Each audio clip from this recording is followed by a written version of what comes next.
인구 밀도와 가구 트렌드로 보는 부동산 투자 전략 같이 한번 읽어보실 텐데요. 빅데이터가 찍어주는 부의 정점, 이 책의 저자입니다. 조영광 빅데이터 전문가와 함께합니다. 안녕하세요. 네, 안녕하십니까.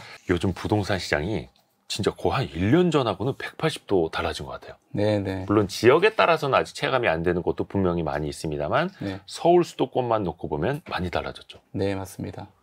정말 1년 사이에 되게 급격하게 심리가 좀 올라오는, 이미 이 보시는 분들도 아시겠지만 많이 달라졌다, 이런 것들을 이제 체감하실 수 있을 것 같아요. 근데 이제 체감도 우리가 물론 이제 심리 지표도 여러 가지가 있습니다만 네. 빅데이터가 찍어주는 부의 정점이라는 책입니다. 네. 특히 부동산에서 말하는 빅데이터는 어떤 걸 뜻할까요? 우리가 이제 여러분들도 꼭 아셔야 되는 게 전국이나 시도 단위 말고 꼭 시, 군구 단위로 좀 확인하실 필요가 있습니다. 그러니까 서울시 말고 서울시의 강남구, 또 노원구 다 다르지 않습니까? 네. 이 시군구를 바탕으로 이 지역들이 생성해내는 미분양, 거래량, 입주량, 이런 것들을 이제 부동산에서는 실전에서 쓰일 수 있는 부동산 빅데이터, 시군구 단위의 빅데이터, 그런 것들로 이해하시면 되겠습니다. 책을 보니까 어떤 개발 계획 같은 거는 완전 핵심이고 기본이고 네. 또 거기에서 또 마이크로하게 들어가면은 네. 인구에 대한 이야기도 또 나오게 되고요. 그렇죠. 그러면 약간 그런 사례를 좀 여쭤봐도 될지 모르겠습니다. 부동산 빅데이터 자료를 바탕으로 좀 잘된 케이스들, 그게 사업이 될 수도 있는 거고요, 투자가 될 수도 있는 거고요. 저희 이제 건설사는 수주 산업입니다. 네. 수주를 하더라도 분양까지 시차가 있어요. 당연히 이제 데이터를 볼 때 이 시장에 수요가 있을 거다라는 것을 예측을 할 수밖에 없는 입장에 있는 거죠. 왜냐면 한참 미래를. 그렇죠. 수주한다고 내일 모레 분양하는 것이 아니기 때문에. 그래서 저는 이제 10년 넘게 이제 부동산 빅데이터로 시장을 예측하고 분양 사업을 하다 보니까 적지 않은 사례들을 봤는데, 수도권 좋은 거는 다 아실 테고, 제가 첫 경험, 정말 사회생활 초짜 때 이제 첫 데이터로 분석을 해낸 경험은 대구 옆에 경산이라는 경산시라는 소도시가 있습니다. 25만에서 분양을 해서 초기에 완판을 했던 경험이 있고, 또 인구 10만의 밀양시라든지 25만의 군산시가 분양가가 이제 5, 6년 전에 이제 분양을 했었는데 현재 가격 대비 한 30%, 50% 정도는 지금 올라 걸 보면서 저도 이제 어떤 경험을 해보고 검증이 되고 또 흐뭇하죠, 보고 있으면. 지난번에 쓰셨던 책이 2018년에 쓰셨던 이때도 빅데이터로 예측하는 대한민국 부동산의 미래. 6년이 흘렀습니다. 그때 빅데이터가 보여줬던 대한민국 부동산의 미래가 얼추 지금 돌아와서 보면 어떻습니까? 맞습니까? 맞는 것도 있고 틀린 것도 있는데요.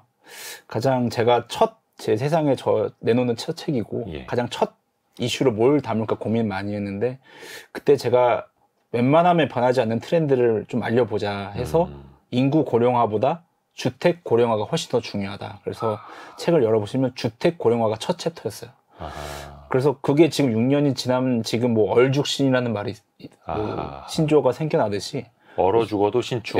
주택 고령화는 틀리지 않았던 트렌드 같고, 또 하나는 이제 경제정책 불확실성 지수라는 것을 소개했는데, 이게 지정학적 위험이었어요. 앞으로 이런 지정학적 위험이 되게 중요하다라는 좀 생각을 해가지고 미국 교수님들이 개발한 EPU라는 경제정책 불확실성 지수를 소개했고, 이것을 좀 보시라. 지금 경제정책 불확실성 지수 수치를 보면요, 작년 2월에 러시아 우크라이나 전쟁이 일어났을 때 이게 300포인트까지 갔는데 기준이 100입니다만 지금 200까지는 떨어져 있지만 여전히 100보다 높은 수준이죠. 근데 이런 것들이 실제로 부동산 시장에 영향을 안 미쳤냐 하면 것은 아닌 거고, 지금 상당히 또 지정학적 위험도 지금 현재까지도 중요한 지표로서 좀 보이고 있고요. 많이 좀 엇나간 것은 이제 2018년에 서울이 이렇게 오를 줄 몰랐어요. 2018년에요? 아니면? 2018년 당시 책을 쓸 때 6년 전에 이렇게 서울이 이렇게 오를 줄은 정말 생각을 좀 못했습니다.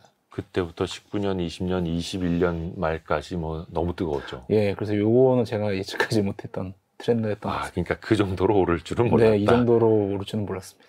지금의 부동산 시장을 한번 진단을 해볼까요? 뭐 서울 아파트 가격이 7개월째 오르고 있다. 그러니까 네. 사실상 2024년 들어서는 쭉 상승세다. 네. 이렇게 봐도 무방하고 뭐 주간 단위로는 얼마가 올랐네. 뭐 이런 이야기들 많이 들리거든요. 네. 전반적인 지금 시장을 판단을 하기에는 네. 뭐 반등장도 있고 뭐 상승장도 있고 뭐 대세 상승도 있고 여러 가지 표현이 있을 수 있겠습니다만 네. 조영광 저자는 어떻게 표현할 수 있을까요? 우리가 이 거래량이 서울 실거래량이 놀랍습니다. 그래서 6월에 7천 건이 실거래 건수가 됐는데 이게 네. 평소에 2배고 지금 오늘자로 확인하고 온 게 이게 매일마다 업데이트가 되는데요. 7월 실거래량이 아직 집계가 안 됐음에도 불구하고 6월 실거래량 7천 건을 넘어서 8천 건을 찍었어요. 8천 건을 훨씬 넘어선 수치가 아마 7월에 실거래 건수로 찍힐 겁니다. 서울에만? 네, 서울에. 이게 4년 만에 최대치예요. 그래서 결국에는 이렇게 보실 수 있어요. 야, 거래량이 증가했다고 이거 반짝 오른 거 아니야? 이렇게 의심을 들 때 두 가지를 살펴보시면 돼요.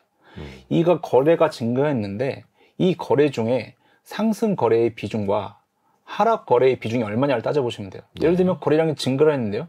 하락 거래 비중만 많아. 네. 이거는 금매예요, 금매. 그쵸. 금매만 거래된다는 거죠.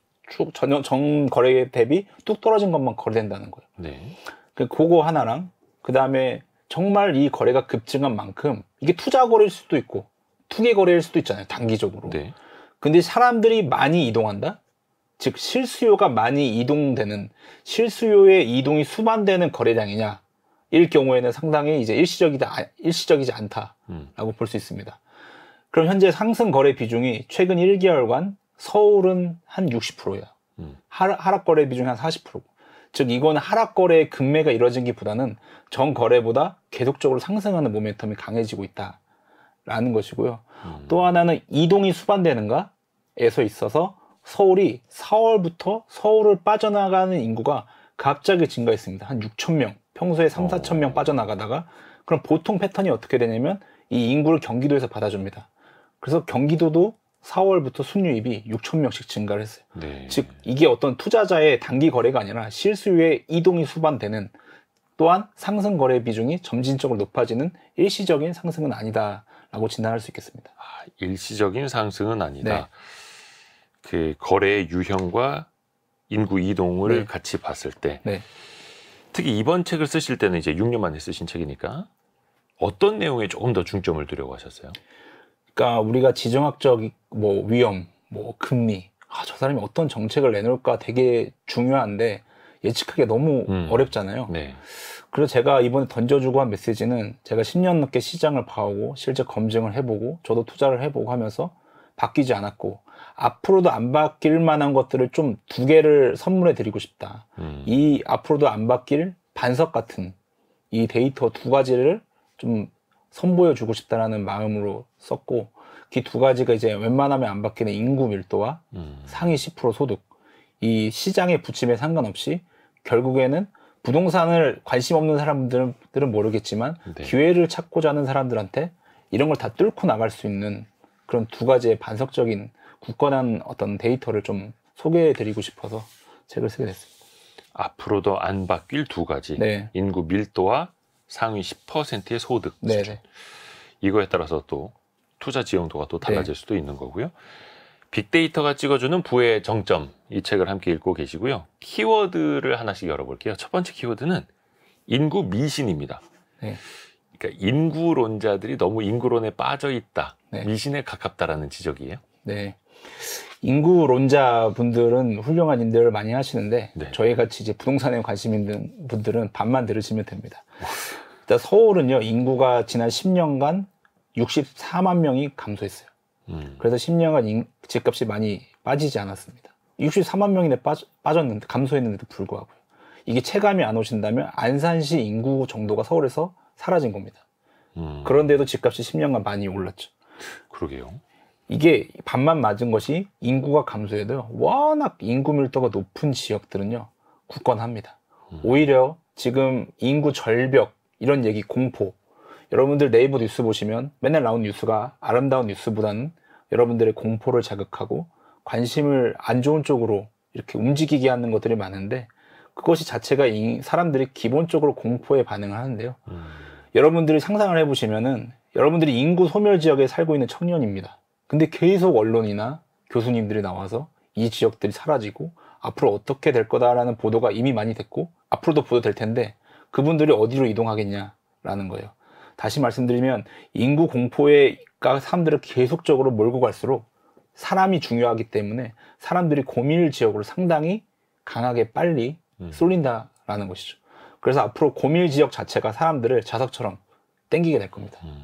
그래서 그럼 결국엔 뭡니까? 사람들이 몰리는 그 이동의 별표 한 5개를 치고 싶어서 이 책을 냈고 이동 어디로 움직이냐를 보셔야 되는 것이고 그것이 곧 집값과 연결된다라는 것을 말씀드리고 싶은 것이고 그러면 그 이동을 끌어당기는 자석 인구 밀도가 높은 지역들을 보셔라 라고 말씀드리고 싶었던 것입니다. 그러니까 인구가 줄어든다고 해서 이제 집값이 떨어지는 것은 아니다. 네. 그 논리에 빠져 있어서는 안 된다라는 거겠네요. 그러면은 또 하나 부동산의 미래를 예측하기 위해서 우리가 주목해야 할 자료들 어떤 걸 어디서 찾아볼 수 있는지도 좀 알려주세요. 네, 뭐 자료, 데이터에 있어서 여러분들 덧셈 뺄셈은 쉽거든요. 네. 인구가 감소, 인구가 증가. 근데 이런 거 말고 나눗셈을 잘해야 돼요. 나눗셈이요? 네. 부동산을 하실 때 나눗셈을 잘해야 되는데 왜 나눗셈을 잘하냐면은 정확하게 비교해야 돼요. 같은 면적당 얼마 사느냐, 뭐 같은 인구당 주택수가 얼마냐. 이걸 하려면 나눗셈을 잘하는데 우리는 퉁쳐가지고 그냥 어디가 인구가 감소했네, 어디가 뭐 증가했네가 아니라 거래도 거래가 증가했네가 아니라요. 있는 아파트 대비 얼마나 거래됐느냐가 중요하죠. 어느 지역의 소도시에 거래가 몇 건이 사실 몇 건이나 되겠습니까? 있는 아파트 대비. 즉 정확한 잣대로 보시기 위해서는 나눗셈을 잘해야 되는데 인구 밀도가요. 분모에는 토지 면적이 들어가요. 아파트 지을 수 있는 공급의 여력이죠. 우리가 하늘이나 바다에 아파트를 짓지 않는 한 땅이라는 것은 아파트를 지을 수 있는 공급의 여력이고요. 분자에는 인구가 들어갑니다. 네. 즉 인구 밀도는 제곱킬로미터당 똑같은 기준으로 했을 때 얼마나 많은 수요가 몰려 살고 있느냐라는 것을 아주 요약하고 간결하게 보여주는 지표거든요. 네. 서울의 인구 밀도가 15,000명입니다.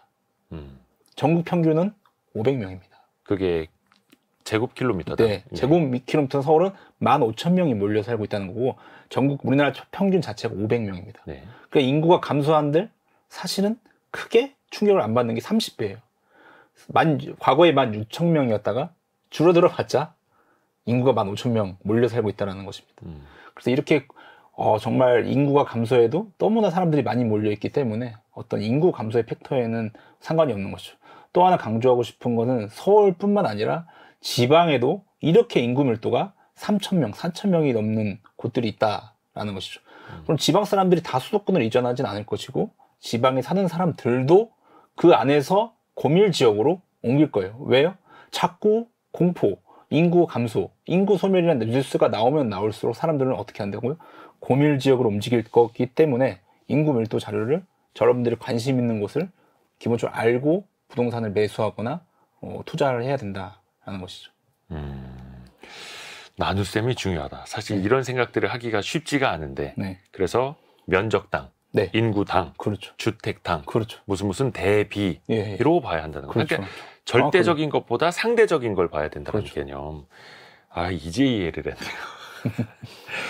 또 하나가 이게 아까 그래서 그냥 단순히 인구가 감소하고 있으니 집값이 내릴 거다 이렇게 봐서는 안 된다라는 말씀이시고 또 그런 얘기도 있지 않습니까? 학령 인구가 줄고 있다. 학생 수가 줄고 있다. 그래서 뭐 초품화라든지 학교를 끼고 있는 곳 아니면 이제 예전에는 학군 때문에 집값이 형성되는 사례가 굉장히 많았었는데 그게 앞으로는 통하지 않을 것이다 라는 이야기들도 있거든요. 이거는 어떻게 봐야 됩니까? 요것도 덧셈 뺄셈 하면 그렇게 보이는데 그 N수생 비율을 나눗셈을 보시면 돼요. N수생이 뭐냐면 재수생, 삼수생 말하는 거거든요. 그 비율이 역대 사상 최대치입니다. 이거는 문턱이 좁아졌다는 걸 의미하지 않나요? N수생이라는 것은 내가 공부를 계속해서 대인문이 좁아져서 계속 공부를 한다는 소리거든요. 왜냐면은 이 기회가 더 빨리 사라지는 것입니다. 그러니까 사람들이 청년 인구나 태어나는 인구가 줄어드는 속도보다 야 우리가 기업의 문을 닫아야겠다. 우리가 기업이 먼저 정리되고 기업이 그 기회를 축소하는 속도가 훨씬 더 빨라요. 자선 사업을 하지 않거든요. 그만큼 기업이 더 빨리 그래서 요즘에 소아과나 아이가 안 태어나는데 왜 소아과가 소아과에서 오픈런을 합니까? 뭐 동탄 같은 경우에는 뭐 일찍부터 가서 줄 서 있고 아직도 어린이집을 못 찾아서 대기번호 끊고 있고 예. 왜냐하면 더 빨리 이러한 사람들이 대응 예측하고 대응을 하는 거죠 미리. 인구가 없어지니까 대학교 문은 벌써 정리하고 있지 않습니까? 그리고 왜 의대만 간다고 합니까? 원래 기회가 많고 하면요 그 유치원이나 이렇게 장래의 희망이 다양해요. 물어보면 옛날에는 그랬어요. 네네네. 지금은 거의 뭐 의사, 의대 뭐 이런 거 왜냐면 사회에 기회가 많이 없어졌거든요. 그게 더 사라지는 속도가 빠른 겁니다. 그래서 여기 아니면 안 된다라는 강박이 있는 거예요. 학부모들이. 우리 아이가 적게 태어나긴 하지만 그보다 더 빨리 사회의 문이 기회의 문이 더 빨리 닫히고 있기 때문에 여기 아니면 안 돼. 여기 대학교 아니면 안 돼. 이 대학교에서도 어디 과 아니면 안 돼. 라는 강박이 분명히 더 심해지고 있는 상황인 것 같습니다. 그렇기 때문에 학군이라는 부분이 있어서 없어지지 않을 거예요. 물론 전반적인 학군의 그 절대적인 숫자는 작아지겠지만 어떤 뭐 목동이나 대치동이나 이 학군의 전통적인 부분들은 사회의 문이 더 빨리 닫히기 때문에 더 쇄도를 하는 것이죠. 이것은 이미 이제 벌어지고 있는 일일 것이고 인구 감소에 비해서 그리고 최근에 흥미로운 걸 봤는데 7월 기준으로 통계청에서 조사를 해요. 일자리 조사를 하는데 네. 청년층 즉 15세에서 29세 이하의 청년층이 나는 취업 안 하고 쉬고 있다. 맞아요. 이게 비중이 역대 최고였어요. 네. 이게 그냥 뭐 돈이 많아서 뭐 비트코인이 많아서 청년층이 쉬는 게 아닌 거라고 생각이 되고요. 그만큼 이제는 너무 넘사벽이다.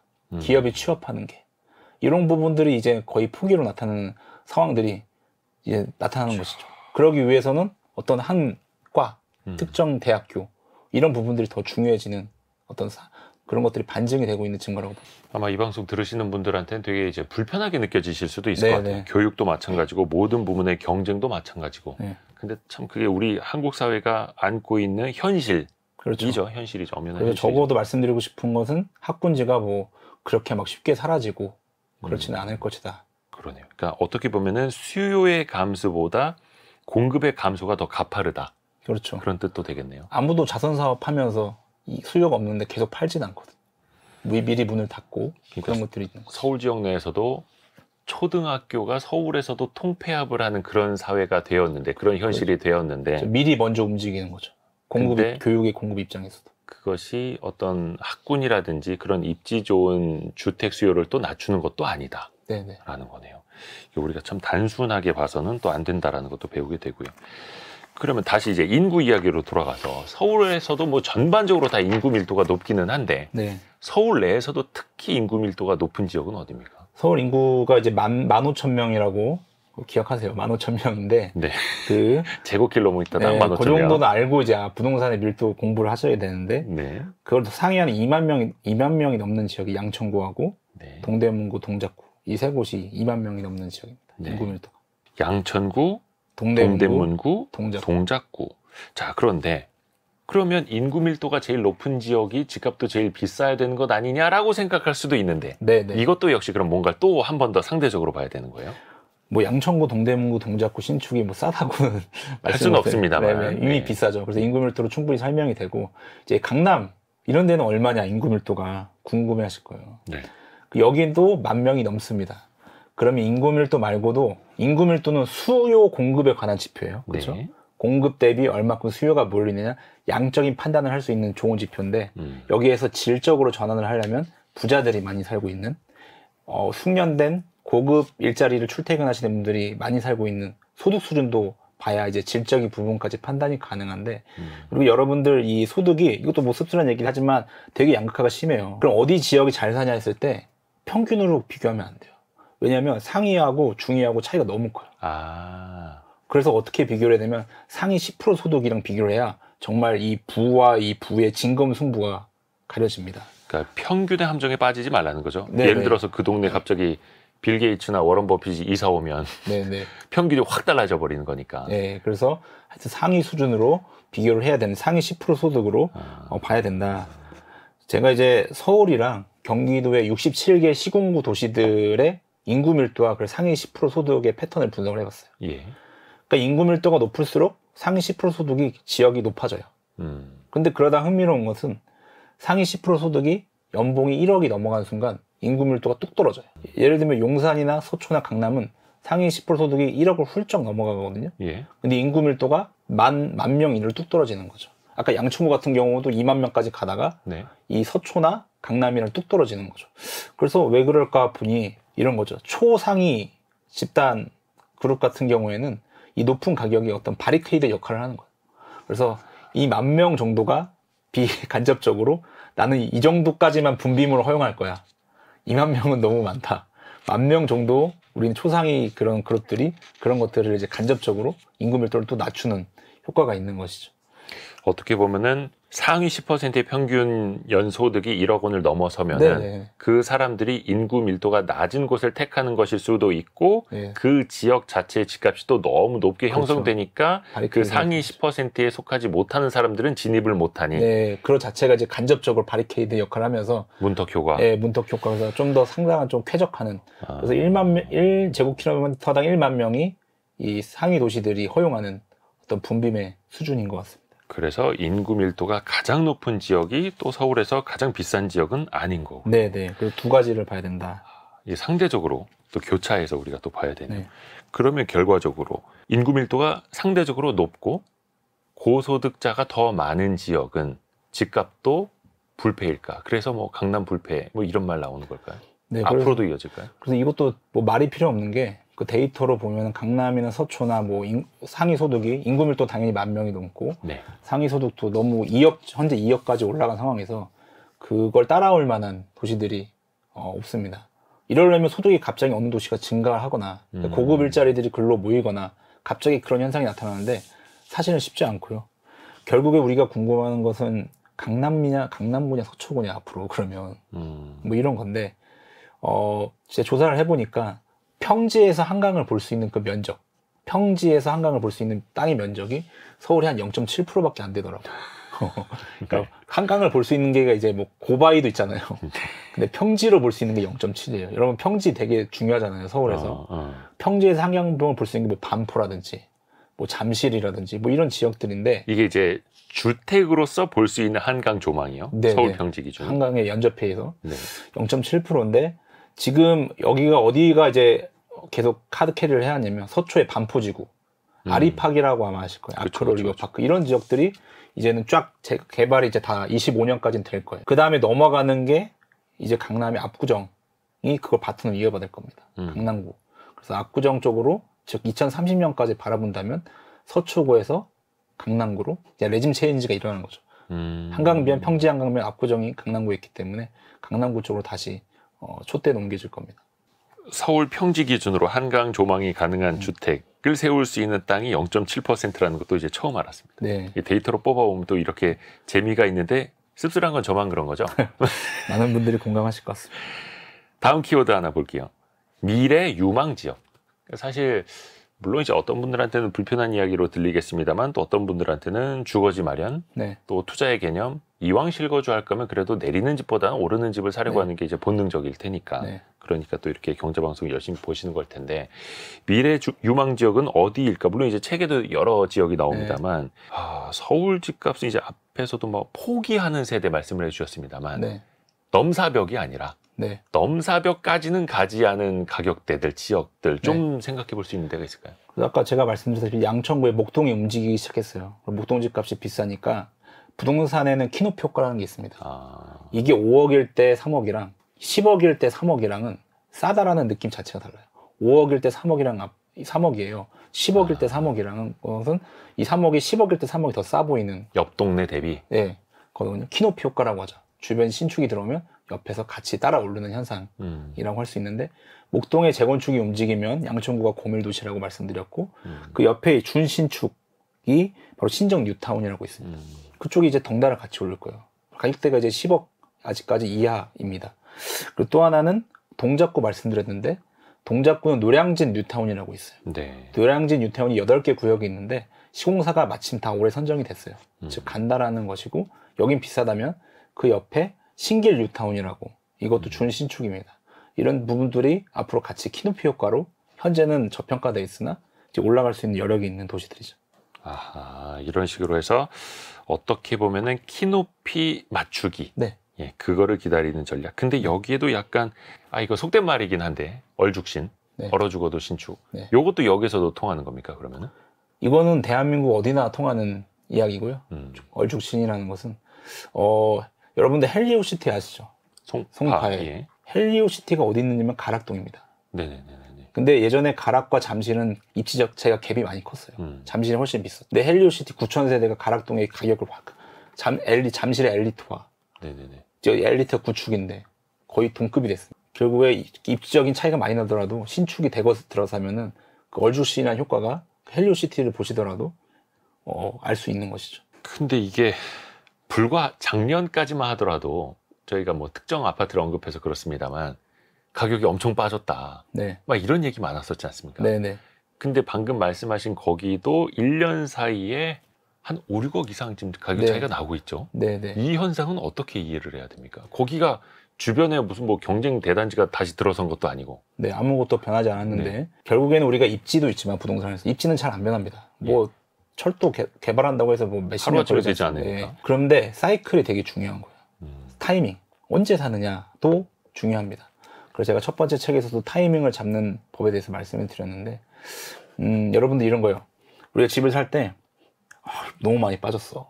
그래? 얼만데? 뭐 이 정도 빠졌어. 그러면 야 그게 뭐 더 빠져야지. 막 이런 얘기 하셨을 거예요. 그렇죠. 야 올랐어. 야 뭐가 올라? 아니 근데 많이 오른 건데?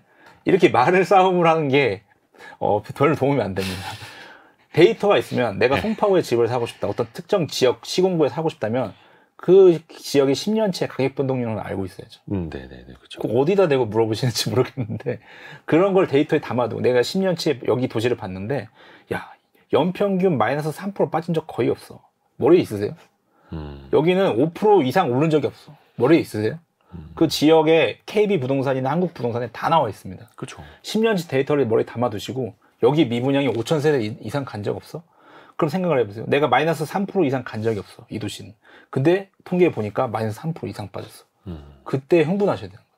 야, 이 정도 빠질 리는 없는데 여기가. 거의 없었는데 이게 저점이구나. 5%야. 5% 이상 오른 적이 없었어. 근데 5% 이상 올랐대요. 이거 과열이구나. 이렇게 오른 적이 없었는데 거길 초과해서 넘다 버렸다니. 작년에 그 둔촌주공 미분양 사태 때 한국은행에서 발표하는 심리지수가 100포인트가 기준인데 이게 되게 중요한 지수거든요. 63포인트까지 빠졌어요. 주택구매 심리지수. 주택 가격 전망 지수인데. 주택 가격 전망 지수. 예. 그래서 주택 가격 전망 지수인데 이게 100포인트가 기준인데 64포인트가 나온 적이 없어요. 통계 사상. 예. 그럼 생각을 해보시면 되는 거예요. 야, 이거 나올 수 없는 지수인데? 너무 꼬리에 끝단에 있잖아. 공포가 너무 극단에 있잖아. 이렇게 판단을 하실 수 있는 거예요. 근데 그 즈음에서 그 공포를 이겨낼 수 있는 건 거의 이제 야수의 심장. 야수의 심장. 근데 사실 야수의 심장은 그렇죠. 근데 부동산은 제가 봤을 때 어떤 밴드 안에서 크게 움직입니다. 그래서 통계를 담아두세요. 10년치의 통계를 머릿속에. 그래서 그 이상으로 내려갔다. 정말 말도 안 되는 거기에 내려갔다. 라고 했을 때 당연히 매수 타이밍이고 매도 타이밍은 정말 있을 수 없는 과열이다 했을 때가 매도 타이밍이다. 그래서 이거를 확률적은 그러니까 이 데이터를 할 때 10년째 데이터를 꼭 왜 이거 안 담아두고 어떻게 몇 억짜리 아까 야수의 심장. 네. 아니 저는 데이터를 안 보고 집을 사는 게 야수의 심장이라고 저는. 맹목적으로? 아니 10억짜리 하면서 뭐 얼마 인구 밀도가 얼마인지도 모르고 얼마 오른지도 몰랐고 이렇게 해서 사는 게 저는 더 야수의 심장이라고 보는데. 그러네요. 그래서 데이터를 보고 확률적으로 접근해야 된다라는 거고 사실 이건 이제 주식이나 부동산이나 마찬가지인 거죠. 네네. 흥분했을 때 공포에 빠졌을 때를 이거 제거를 해놓고 그렇죠. 데이터를 보고 확률적으로 접근을 해야 된다는 거. 근데 이제 주변에서도 그렇고 지금 이제 반년 전에 1년 전에 그렇죠. 선택을 할 걸 이런 생각들은 정말 또 많이 하실 텐데 그게 또 일반적인 인간의 심리이기도 하고요. 저는 지금 그래서 그때 살 걸 하시는 분들한테 그때 그럼 얼마큼 빠졌는지만 확인해 보시라고 말씀. 그때 공부해 놓으시면 되죠. 이 정도 빠지면은 저점이구나. 지금 공부하시면 되죠. 이게 사실 우리가 22년, 23년 하락장을 기억하기 전에는 물론 뭐 2010년 전후에 그런 하락장도 있었습니다만 집값의 전고점이라는 걸 그 직전까지는 못 봤지 않습니까? 계속 우상향 해왔으니까 물론 이제 서울 수도권 기준으로. 근데 이제 다시 전고점이 보이는 집들이 꽤 있어요. 마레프는 전고점을 뚫었죠. 뚫은 데도 많고 그러니까 뭐 강남 3구나 마용성 이런 데들이 이미 전고점 뚫은 데들도 많고 아직 전고점을 회복하지 못한 데들도 많고 이런 빅데이터들을 보면서 뭐를 우리가 그럼 연구를 하면 되겠습니까? 결국에는 이런 어디서 그 확률적인 분포도 알아야겠지만 그 실제로 실전에 있어서는 우리가 두 가지를 기억하면 돼요. 부동산의 성적표는 가격이에요. 여러분들 시험 보시면은 성적표 네네네. 나오시죠. 네. 어느 지역 실거래가 뭐 거래량 미분양 이런 거 다 좋지만 결국 우리 가격이 성적표거든요. 네네. 이 가격이 모든 것을 얘기해 주는 것인데 관심 있는 단지의 KB 시세와 그리고 실거래가를 비교해 보세요. 우리 가격 통계 2개 있어요. KB 부동산에서 발표하는 시세가 있어요. 아파트 단지. 그리고 국토부에서 발표하는 실제 거래가 된 가격. 네. 그럼 KB 시세가 기준점이에요. 네. 왜냐하면 그걸 기준으로 대출 받아보신 분들은 알겠지만 LTV도 그 기준으로 나가거든요. 네. KB 부동산 시세 대비 이 실거래가가 밑에 있다가 이 KB 부동산이라는 기준선을 넘어가는 실거래가가 계속 찍힌다. 그럼 상승장이 온 거예요.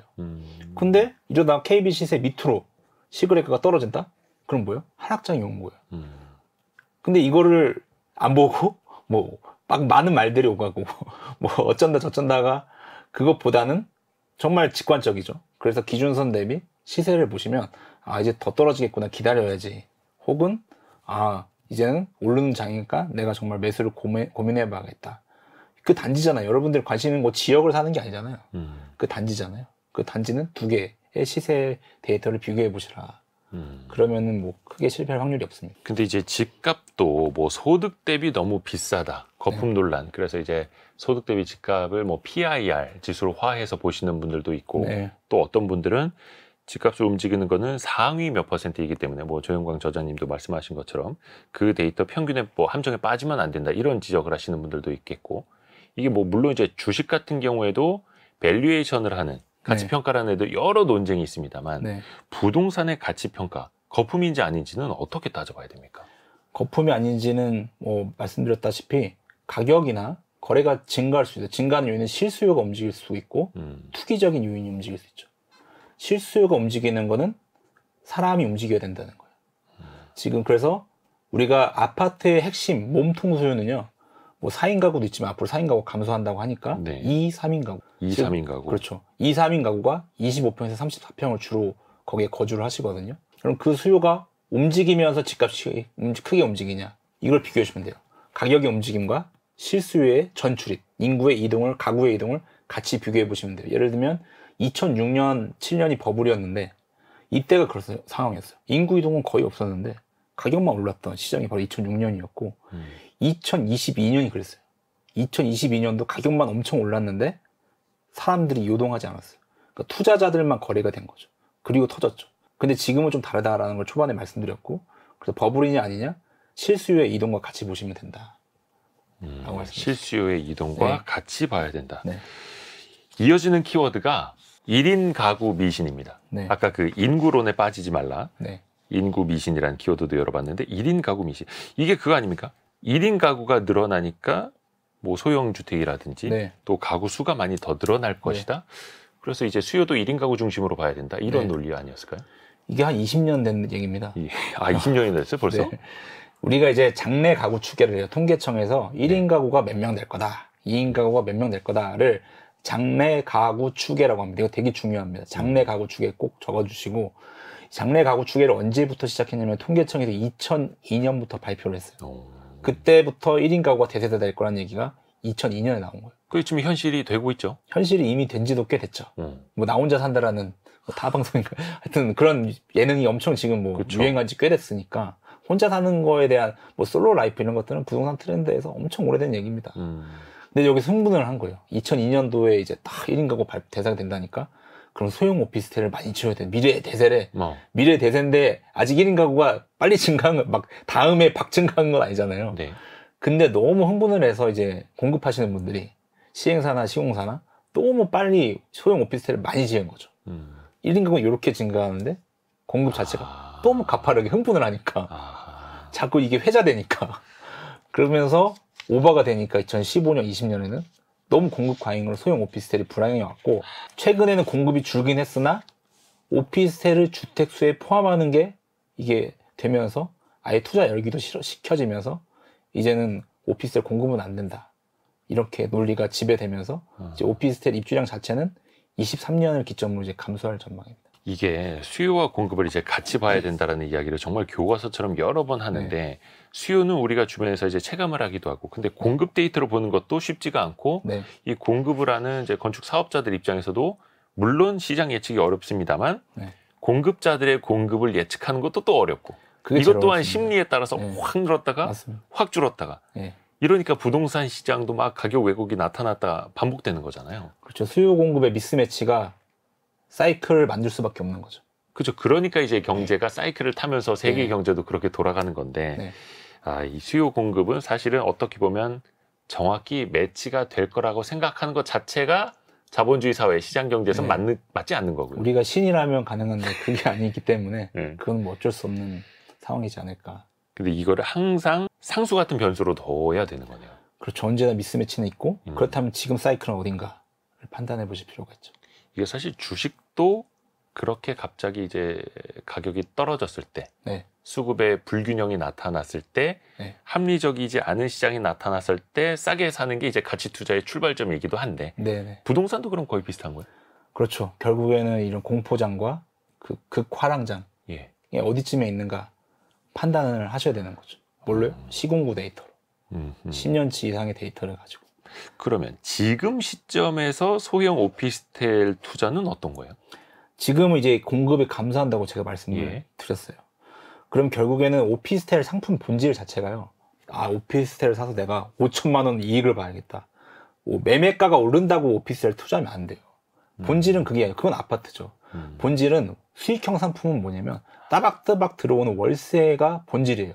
상가나 오피스텔 수익형 상품은요.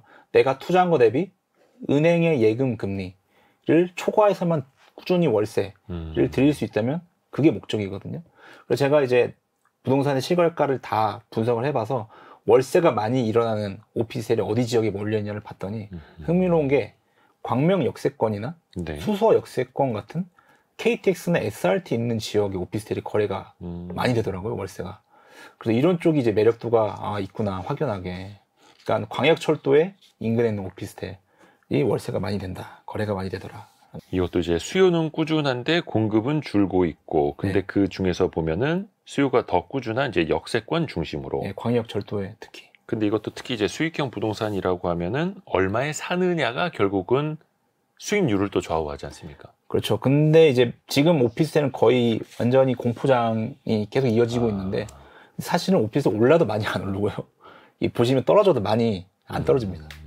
그래서 결국에 월세 수요가 살아나냐 안 살아나냐라는 것이고, 그래서 이제 그럼 보니 그런 수서역이나 광명 역세권 주변의 월세가 계속 활발하게 거래되고 있더라. 결국은 이제 월세 수요를 봐야 되는 거고, 그래서 시세 차익이 아니라 일단은 꾸준한 수익률. 그 자산에 맞게 수익형 부동산으로 들어가는 게 원래 그 맞춤형이기도 하고요. 그러면 1인 가구가 대세라는 건 이거는 그냥 변하지 않는 겁니까, 앞으로도? 대세가 변하진 않죠. 근데 이걸 가지고 무슨 우리가 얘기를 할 수 있어요. 그러니까 변하지 않는 얘기를 가지고 우리가 아이디어를 내기가 어렵잖아요. 똑같은 대전제를 깔아놓으면은 결국에는 큰 이야기가 어렵고, 아파트를 보신다면요. 제가 여기서도 좀 말씀드리고 싶었던 게 2, 3인, 4인 가구는 급격히 감소하는데요. 2, 3인 가구가 아파트의 몸통 수요층인데 2050년까지의 통계청의 아까 말씀드린 장래 가구 추계에 따르면 2, 3인 가구가 53%예요. 근데 우리가 왜 따로 볼 필요가 뭐가 있어요? 왜냐면 25에서 34평 사는 가구가 2, 3인 가구예요. 그렇죠. 뭐 2인 가구는 여기 살고 뭐 그렇지 않거든요. 2, 3인 가구가 여전히 2050년에도 1인 가구가 많다라는 사실을 꼭 말씀드리고 싶다는 거예요. 그래서 우리가 막 1인 가구니까 뭐 나중에 뭐 10평, 뭐 15평 이런 게 아니라 25, 34평 수요는 꾸준하다라는 걸 말씀드리고 싶었고, 또 하나는 우리가 주거의 양적인 지표는 주택 보급률이에요. 예전에 막 완전 사회 개발 시절에 인구 대비 몇 명이 얼마 지었어가 아니라 앞으로는 지뢰 시대로 전환되거든요. 1인 가구당 면적이에요. 내가 1인당 얼만큼 넓게 살고 싶으냐는 선진국으로 갈수록 높아집니다. 그렇죠. 이게 되게 중요한데 우리나라도 지금 증가하고 있고요. 그리고 최근에 코로나19까지 터지면서 사람들이 좀 더 넓은 곳에 살고 싶다라는 욕망이 더 커졌어요.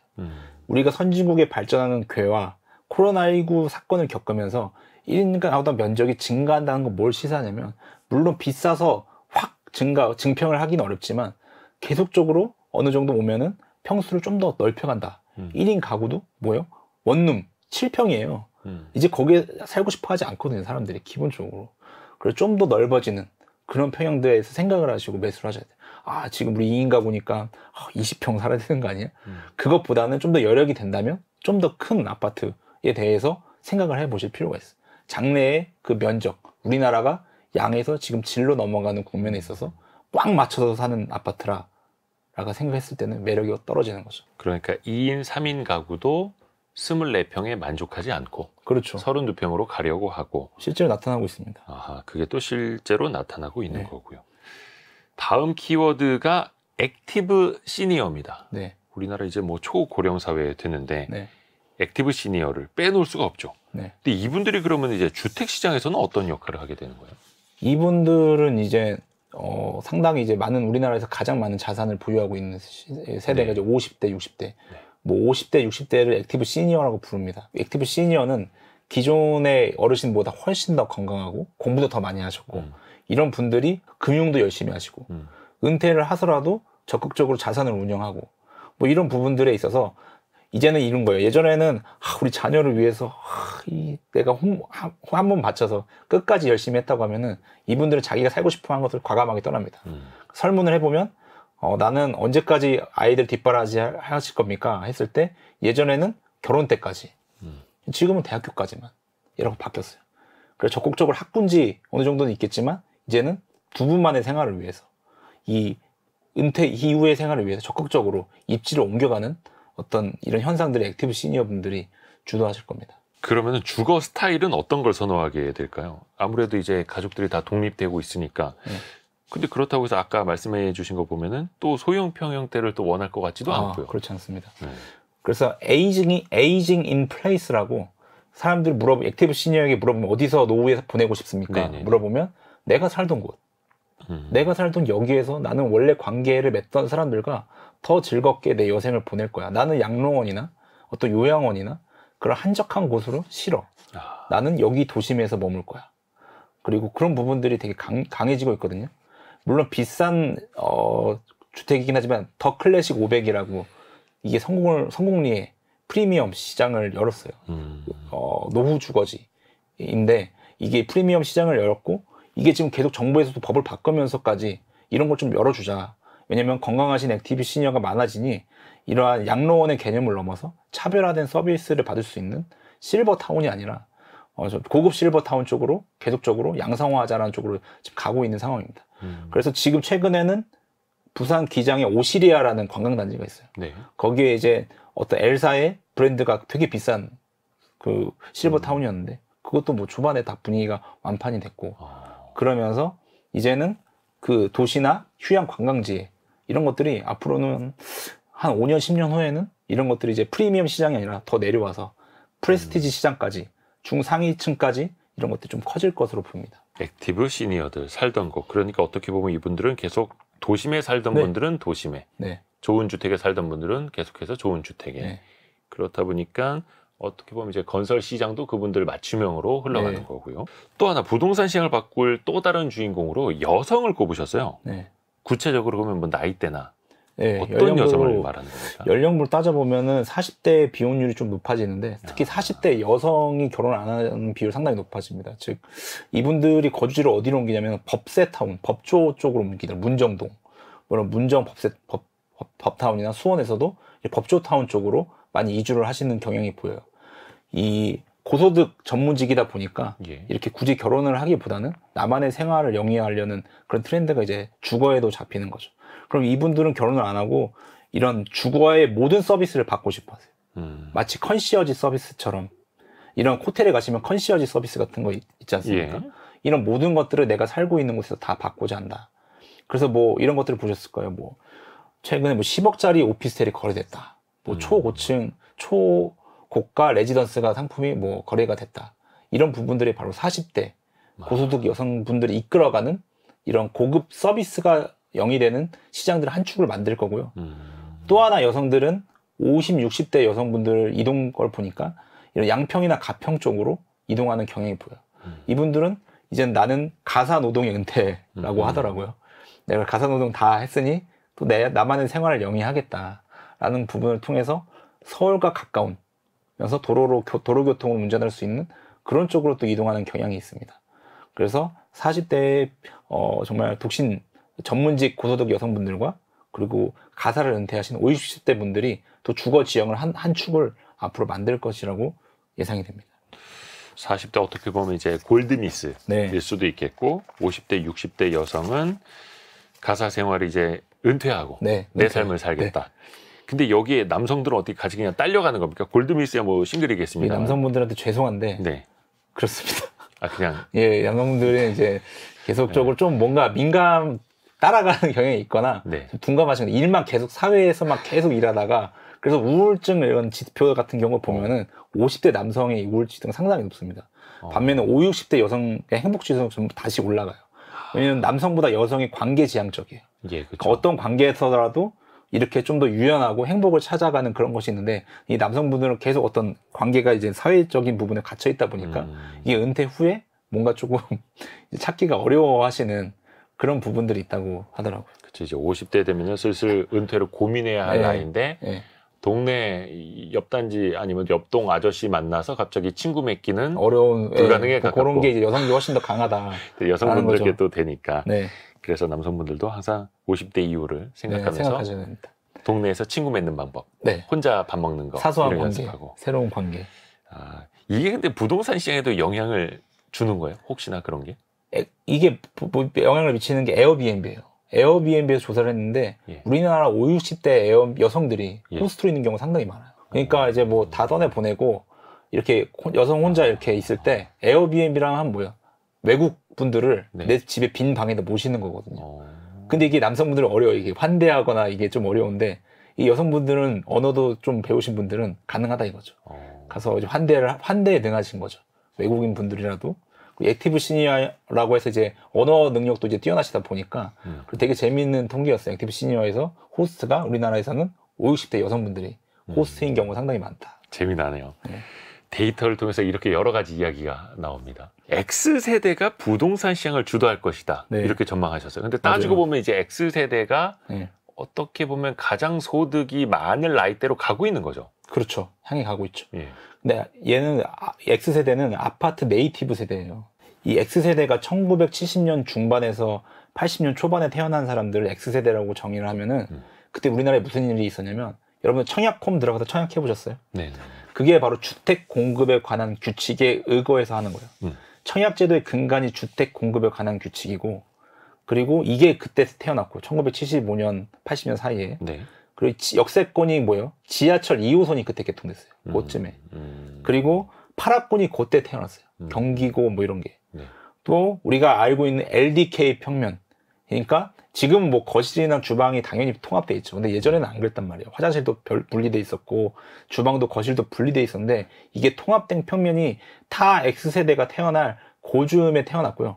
근데 X세대 분들이 운이 좋게도 우리나라는 보통 40세에 집을 사거든요. 이때가 2015년이었어요. 이분들이 살면서 40세에 도달했을 때가 2015년이었는데 하필 이때부터 수도권이 계속 상승했어요.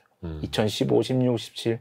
그래서 태어날 때도 그런 배경에서 태어나셨고 첫 매수 경험도 상당히 성공한 세대입니다. 그래서 앞으로 이분들이 이제 뭐 다주택이 되거나 상업용 부동산에도 이렇게 뭔가 적극적으로 할 수 있는 세대가 되는 것이죠. X세대. 그러면은 X세대들이 선호하는 부동산이라는 건 어떤 게 있어요? 물론 이제 X세대도 되게 다양한 층입니다만. 네.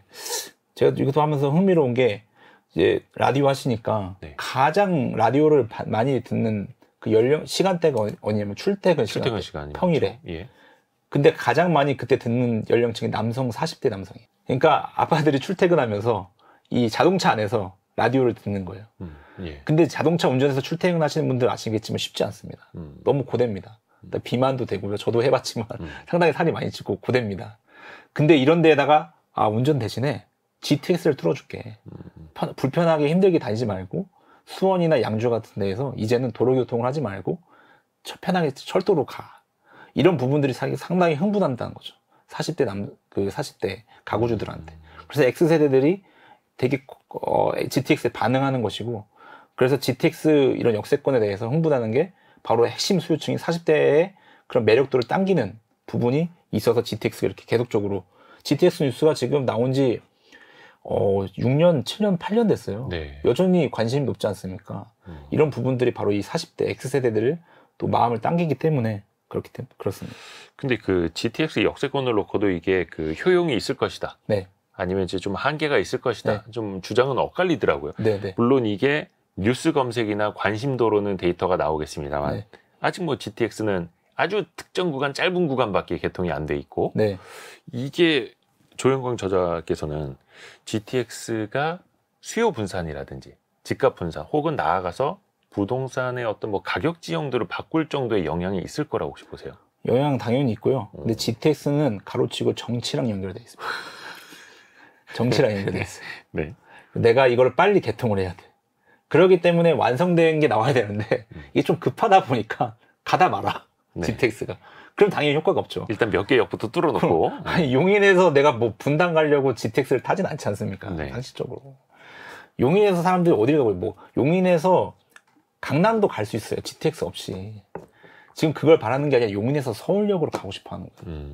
용인에서 서울역으로 가는 GTX 원 모습 그대로 된다면은 그때 확실히 반응이 있을 거예요. 그래서 지금은 그런 부분 때문에 이제 반영이 안 되긴 하지만 용인에서 도심 이게 정말 뚫릴 때 그게 효용 가치가 가장 있는 것이죠. 정말로 먼 거리, 근거리 말고 정말 서울의 핵심 지역으로 내가 경기도 외곽에 있는데 양주에서 강남 이게 이제 큰 거거든요. 근데 그거는 이제 시간이 걸리는 것이죠. 그러면은 그게 뚫리는 수도권 지역도, 네. 외곽 지역도 그렇죠. 가치가 높아질 수 있다. GTX는 외곽 지역을 위해서 만든 겁니다. 그렇죠. 원래 애초에. 근데 그 외곽 지역 내에서도 이게 그 GTX 역세권에만 해당이 될지, 역세권에만 조금 더 범위가 넓어질 수 있을지. 당연히 역세권에 가장 이제 파급 효과가 크겠죠. 그 GTX 또 이제 타러 가고 갈아타는 시간까지도 또 생각을 해야 되니까. 네. 자, 오늘의 심쿵 한방 이야기를 좀 들어볼까요? 빅데이터가 찍어주는 부의 정점, 이 책을 함께 읽고 있고 책의 저자인 조영광 이 빅데이터 전문가와 이야기를 하고 있는데 직접 한번 읽어주실까요? 네, 오늘 골라온 것은 인구 증감으로 부동산의 미래를 추정하는 것은 부동산 미래 예측 올림픽의 인구 종목에서 동메달을 딸 수 있을지 몰라도 금메달이나 은메달은 불가능하다. 금메달을 따려면 인구 밀도를 알아야 하고 은메달을 따려면 인구 또는 가구의 이동을 분석해야 한다. 인구의 이동을 알면 은메달 정도는 되고 네. 인구 밀도를 알아야 된다. 네. 밀도가 핵심이라는 거죠. 네. 변하지 않는 거니까. 변하지 않는다. 네. 좋습니다. 그래서 오늘 다양한 이야기를 들어봤고요. 빅데이터가 참 부동산 시장을 이렇게도 보여주는구나. 근데 사실 좀 설명이 있으니까 더 좋긴 했습니다. 아, 예. 네. 감사합니다. 조영광 빅데이터 전문가의 빅데이터가 찍어주는 부의 정점책을 함께 읽어봤습니다. 고맙습니다. 네, 감사합니다.